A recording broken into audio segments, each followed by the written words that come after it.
A short while ago, you probably remember the massive problems that Nigel Farage had with his banking interests. In effect, he was cancelled. His bank account was closed. His business bank account was closed, and he was left homeless. Debanked is what they called it. And looking into this, he was, because of his political affiliations and various other matters that apparently transpired, uh, in dealings with Coots, he was told, sorry, you can't bank with us anymore. And I think as a consequence, he was offered, I think it was a personal bank account with NatWest, lower down the pecking order. Of course, all the mainstream media that's against Nigel Farage went mad and said, oh, goody, goody gumdrops, Farage has been cancelled off your pop. Well, he wasn't going to let that lie, was he? And set about campaigning not only for his own interests, but for others as well. It turns out that this goes a lot deeper than we originally thought. I mean, there's a Battle of Britain museum on the cliff tops of Cape Fern in Folkestone, an hour's drive from me. Apparently, they've had major banking problems. Why? They're a museum.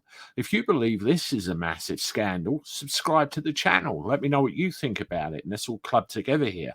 This headline turned up debanking fears as over 140,000 business accounts were closed, sometimes without explanation. A lobby group calls for regulators to shine a light on the practice of account closures as MPs raise concern over poor treatment of firms by banks. Now, there is more information to this. I'll read you some excerpts here. MPs have raised concerns over the treatment of small businesses by major banks. It shows more than 140,000 were shut down. As part of an inquiry into access to finance, the Treasury Committee gathered information from 8 banks, including the so-called Big Four, and how many business accounts have been shut down. The data shows that about 5.3 million accounts held by small and medium enterprises, 141,620 were forcibly closed by banks. The banks Barclays, HSBC, TSB, Lloyds, Santander, NatWest, Metrobank, and Handelsbank, and gave a variety of reasons.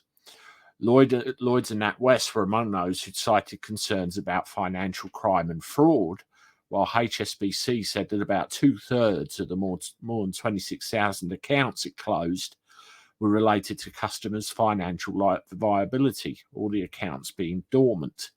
But the committee said it was concerned that banks were given a range of reasons for readily closing down business accounts with little or no notice. It highlighted that just 3 banks blamed risk appetite as a reason behind forced closures, with about 4,200 listed. And that article goes on. You can find more about it on Google about what's going on. But you can imagine that, walking into a bank one day to do, oh, sorry, you're closed. You're no longer a customer of ours. What? That just doesn't compute, does it? I think there's too much power going on here, and there's too much maneuvering going on here, should we say. And everybody should have a right to a bank account, a peaceful life, identification, and to live and to run their affairs accordingly. What is going on? Let me know what you think in the comments. If you want to see another one of my videos, you do that one there. As always, I look forward to talking to you again soon. Toodaloo.